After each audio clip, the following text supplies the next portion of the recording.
You've seen it. CI jobs failing because a temp file won't delete. Device or resource busy on Windows. It's not just annoying, it breaks deployments. The fix? A single unlink option and a context manager, combined in 7 lines. Imports the path class from Python pathlib module to enable object-oriented file system path operations. Imports the temporary directory class from tempfile module to create and automatically clean up a temporary directory. Imports the OS module to interact with the operating system, including file system operations like directory creation. Defines a function named safe_cleanup that attempts to test whether the temporary directory cleanup mechanism works reliably.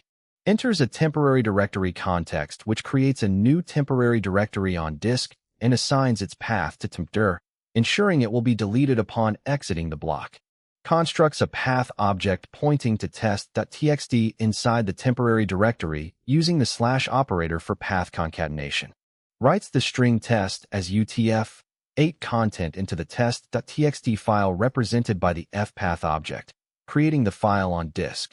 Deletes the local Python variable f referencing the path object to the test file, removing only the Python level reference without affecting the file on disk.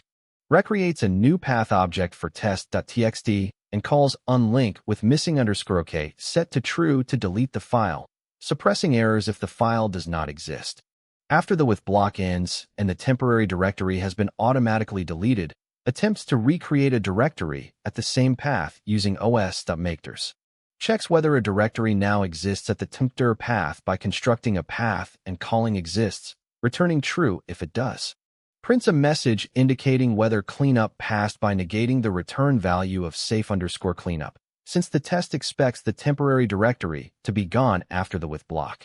This 1-2 combo, temporary directory for automatic cleanup and unlink with missing_k equals true for safe deletion, prevents Windows file locks and CI. Subscribe for daily coding videos.